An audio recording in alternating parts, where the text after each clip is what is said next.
Então, o que vocês têm que saber de dengue na gestação?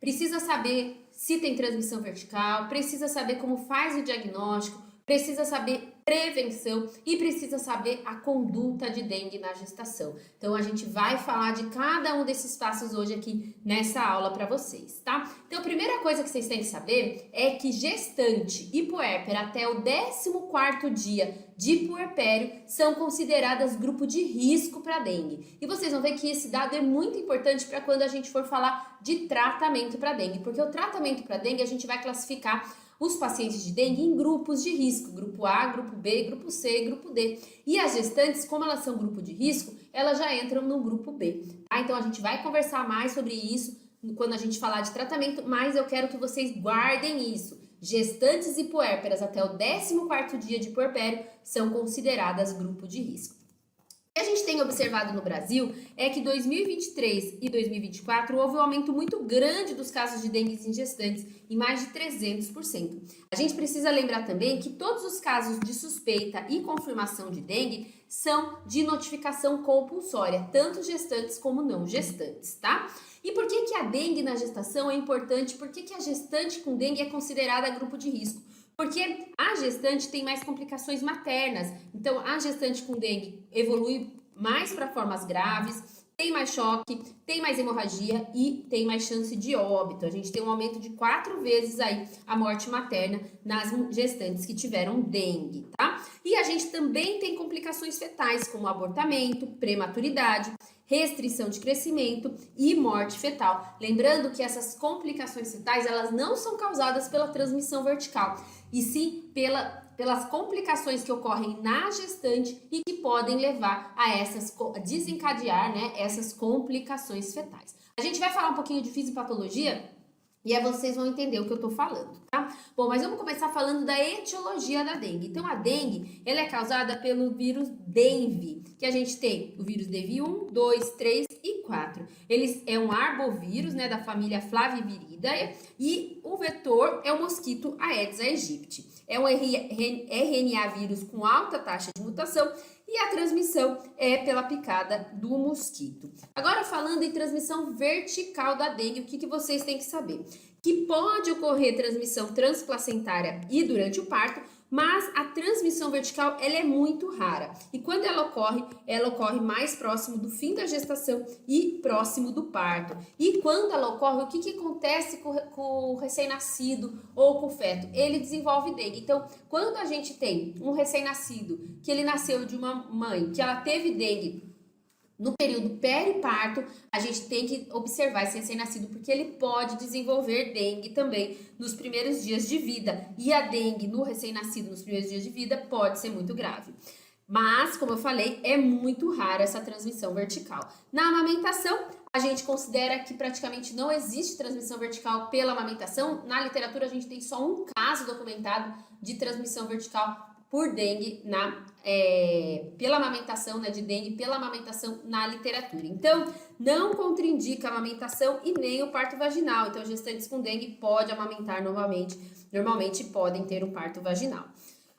Bom, como que a gente faz a prevenção de dengue na gestação? Então, a prevenção de dengue, de maneira geral, ela é feita pela eliminação do mosquito, evitando a picada do mosquito e pela vacinação. Como que a gente vai eliminar o mosquito da dengue? A gente elimina o mosquito da dengue eliminando o criadouro do mosquito, né? Então, a gente não pode deixar água acumulada, limpar bandejas de ar-condicionado, encher pratinhos de vaso de plantas com areia até a borda, remover folhas de galho e tudo que possa entupir calha, lavar os pratinhos de vasos com escova e água e sabão, manter as garrafas com a boca para baixo, colocar lixo em saco plástico e manter a lixeira fechada, manter os ralos fechados ou colocar telas finas para impedir o mosquito, manter caixa de água bem fechada e fechar bem os sacos de lixo e deixar fora do alcance de animais. Então, essas são as medidas para evitar a proliferação do mosquito, para eliminar o mosquito. E a gente tem as medidas para evitar a picada do mosquito, que a principal delas é o uso de repelente. Na gravidez, a gente pode usar DT, icaridina ou IR3535. Então, na gravidez, a gente pode usar tranquilamente esses repelentes e eles devem ser orientados para serem utilizados por todas as gestantes para evitar a picada do mosquito, porque a gente evita não só a dengue, mas a gente evita também zika vírus, chikungunya, febre amarela, então precisa orientar as gestantes a utilizar o repelente e orientar elas que não tem perigo, que elas podem utilizar os repelentes com tranquilidade, tá? Redes protetoras, ar-condicionado, janelas fechadas, uso de manga longa, calças compridas de cor clara, também ajudam aí a evitar a picada do mosquito, tá? Vacinação, a gente tem vacina de dengue com vírus vivo atenuado, mas vacina de vírus vivo atenuado está contraindicada durante a gestação. E a vacina de dengue também está contraindicada durante a amamentação. Então, gestação e amamentação, não podemos dar a vacina de dengue. Então, essa medida de prevenção não serve para gestantes e para as puérperas, tá?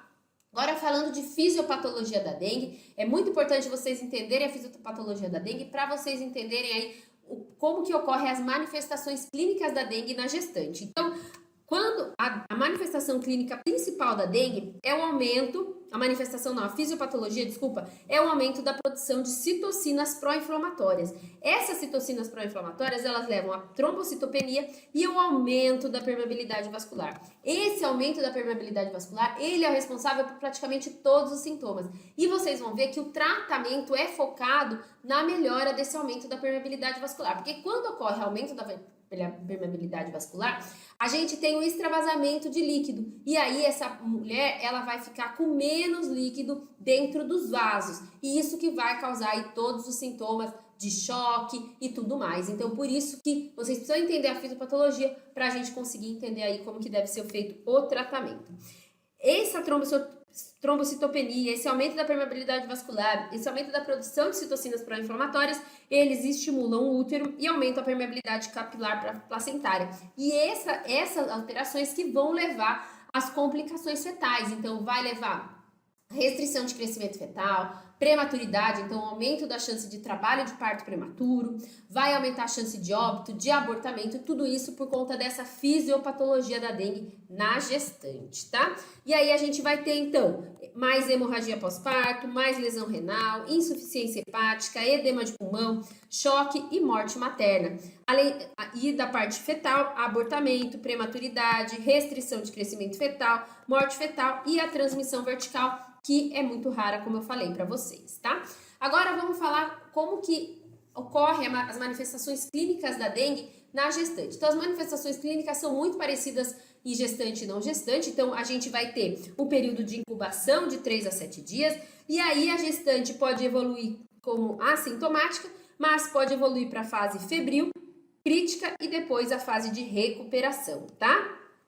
Então, a fase inicial é o que a gente chama de fase febril. Então, a mulher ela pode ter febre, cefaleia, exantema maculopapular, mal-estar, astenia, dor retroorbitária, mialgia e artralgia, tá? E aí, nesse momento da doença, a gente tem que orientar a gestante, se ela tiver qualquer um desses sintomas, procurar o pronto atendimento. Por quê? Porque como as gestantes são consideradas grupo de risco, elas precisam fazer o primeiro atendimento em ambiente hospitalar. Então, todas as gestantes com sintomas de dengue, a gente vai ter que fazer a prova do laço e o hemograma. Então, é obrigatório todas as gestantes com sintomas de dengue a gente fazer a prova do laço e o hemograma. E o que a gente pode encontrar no hemograma? Leucopenia, trombocitopenia e uma hemoconcentração, um aumento do hematócrito. Como que a gente vai avaliar esse hematócrito? Se a gente tiver um hematócrito de base dessa gestante, a gente vai considerar que essa paciente está hemoconcentrada se a gente tiver um aumento de mais de 10%.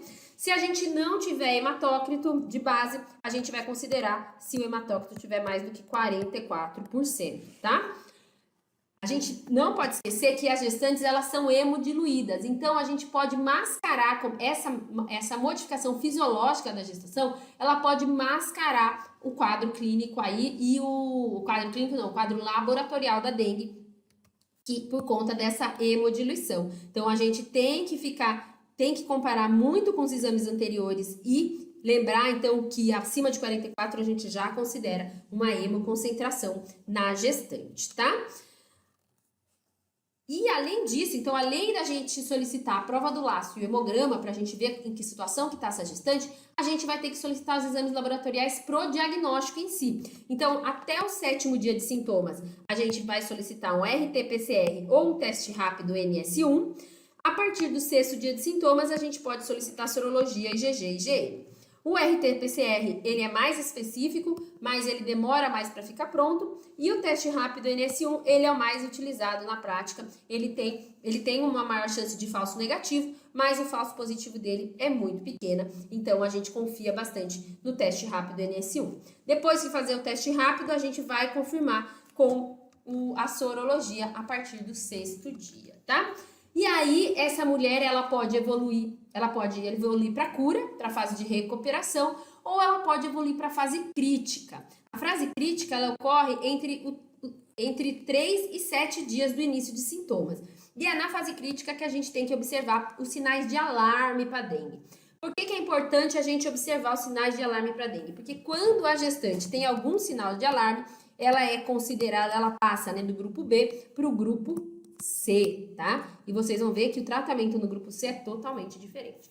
Então, quais são os sinais de alarme para dengue? Dor abdominal intensa e contínua, vômitos persistentes, acúmulo de líquido nas cavidades virtuais, hipotensão postural e lipotímia, hepatoesplenomegalia, sangramento de mucosa, sinais de acometimento do sistema nervoso central e aumento de hematócritos. Então, todas essas são manifestações aí clínicas sinais de alarme, né, que pode acontecer na fase crítica da dengue, tá?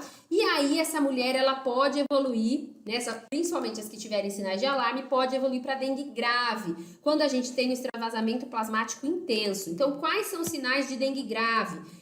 Extravasamento grave de plasma levando ao choque evidenciado por taquicardia, extremidades distais frias com pulso fraco, filiforme e enchimento capilar lento, pressão diferencial menor que 20, hipotensão arterial e cianose, taquipneia, hipotermia ou redução repentina da temperatura corporal, oligúria, edema agudo com insuficiência respiratória, sangramento grave, podendo haver hematêmase ou melena e comprometimento grave de múltiplos órgãos. Então, esses são os sinais de dengue grave. E por que é importante a gente avaliar esses sinais de dengue grave?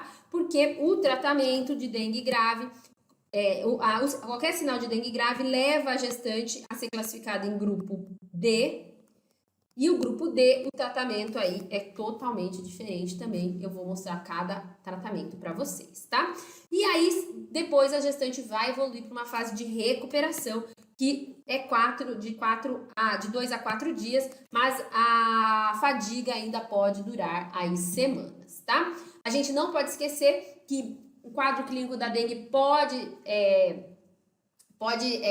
se confundir com outros quadros clínicos na gravidez, então a gente tem que lembrar da hiperemese gravídica, pré-eclâmpsia, síndrome HELP, coriamnioniite, infecção puerperal e também das outras infecções, Zika vírus, chikungunya, covid, sarampo e influenza também são diagnósticos diferenciais aí da dengue na gestação, tá? E aí, como que deve ser a conduta na gravidez? Então, a conduta vai depender da classificação nos grupos de gravidade. Então, a gente classifica todos os pacientes com dengue em grupo A, grupo B, grupo C e grupo D.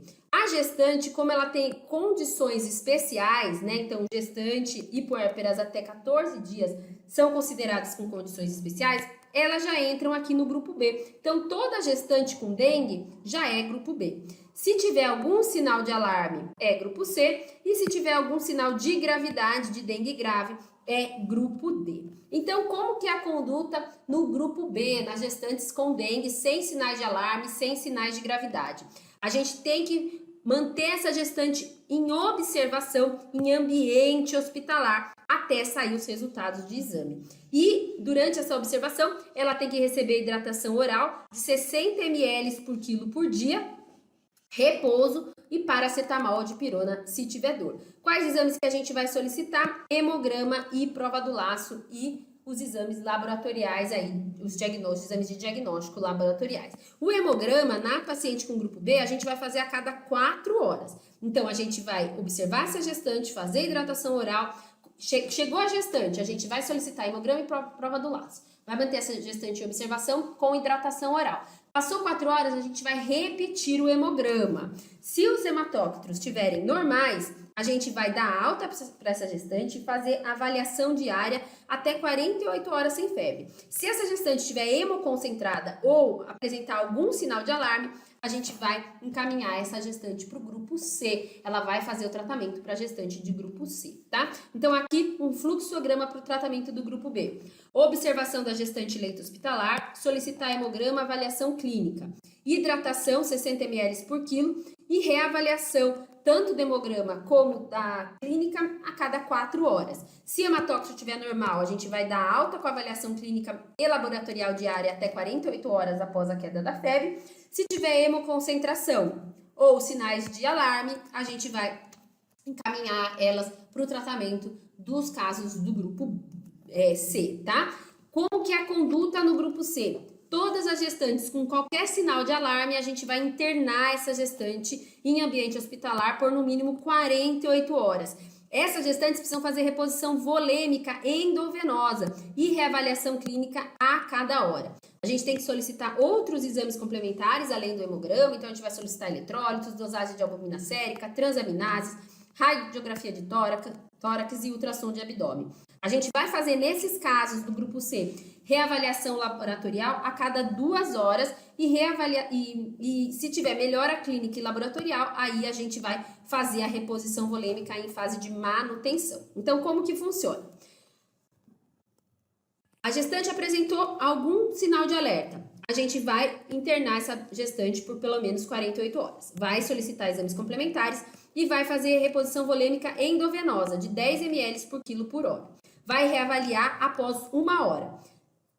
Se a gestante tiver tido alguma melhora, a gente vai manter essa hidratação por mais 1 hora e vai fazer a reavaliação clínica e laboratorial após 2 horas do início da reposição volêmica. Se tiver melhora clínica e laboratorial, a gente vai fazer a fase de reposição volêmica, a fase de manutenção da reposição volêmica. Se não tiver melhora clínica ou laboratorial, a gente vai repetir a fase de expansão em até 3 vezes, manter reavaliação clínica após 1 hora e hematócrito em 2 horas, e se não tiver melhora clínica e laboratorial, a gente vai encaminhar essa gestante para o tratamento do grupo D. Quando que a gente vai considerar que essa gestante estiver de alta? Após 48 horas de estabilização hemodinâmica, ausência de febre por 24 horas, melhora visível do quadro clínico, hematócrito normal e estável por 24 horas e plaqueta em elevação. Aí sim a gente pode dar alta para essa mulher, mas lembrando que pelo menos 48 horas ela tem que ficar no hospital. Agora, se essa gestante apresentar sinais de gravidade, então se ela apresentar dengue grave, o que a gente tem que fazer para ela? Ela entra na conduta do grupo D, que é a internação em UTI. Então, gestantes com sinais de gravidade, com dengue grave, vão direto para UTI. A gente vai fazer a reposição volêmica endovenosa e vai fazer a reavaliação clínica a cada 15 a 30 minutos. No grupo C, reavaliação clínica de hora em hora. No grupo D, reavaliação clínica a cada 15 a 30 minutos. Vamos solicitar exames complementares e reavaliação laboratorial a cada 2 horas. Então, grupo D, qualquer sinal de gravidade, a gente vai internar em ambiente de UTI por pelo menos 48 horas. Vai solicitar exames complementares, vai fazer reposição volêmica, mas aí aqui com 20 ml por quilo em 20 minutos, então uma reposição volêmica bem mais rápido. Lembrando que no grupo D era 10 ml por quilo por hora, aqui é 20 ml por quilo em 20 minutos. E aí a gente vai fazer reavaliação clínica a cada 15 a 30 minutos e hematócrito a cada 2 horas. Se tiver melhora clínica e de hematócrito, a gente vai voltar para a fase de expansão do grupo C, fase de expansão e manutenção do grupo C. Se tiver uma resposta inadequada com persistência do choque, a gente tem que olhar para o hematócrito. Se tiver um hematócrito em queda, com melhora do choque e ausência de sangramento, mas ainda com persistência, né, não teve uma resposta adequada, a gente tem que observar os outros sinais de gravidade. Agora, se ela tiver hematócrito em elevação, a gente tem que avaliar, tem que dar expansores plasmáticos, albumina ou colóide.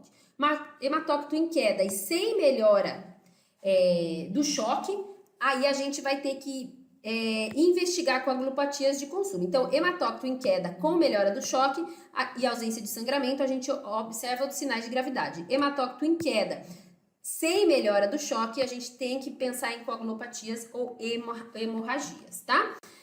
Lembrar que quando a gente tem uma gestante usando aspirina e anticoagulante, na maioria das vezes a gente vai ter que suspender a aspirina e os anticoagulantes também, tá? E agora a conduta obstétrica. Então, o que a gente tem que fazer diante de uma gestante com dengue? Avaliar a vitalidade fetal, com cardiotomografia e ultrassom. Preferir resolver a gestação após o período de vilemia. Então, a gente tem que evitar ao máximo ter que resolver uma gestação de uma mulher que está com dengue, com viremia e com quadro agudo de dengue, tá? Porque a gente tem menos complicações maternas e fetais, tá?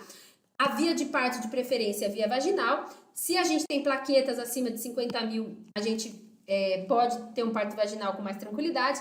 Para cesariana, a gente precisa ter plaquetas pelo menos acima de 70 mil. Lembrando que a ocitocina profilática, que a gente sempre faz intramuscular, nos casos de dengue a gente dá preferência por fazer endovenosa, porque a gente deve evitar via intramuscular nos casos de dengue, porque aumenta aí a chance de hematomas e de hemorragia no local da punção, tá?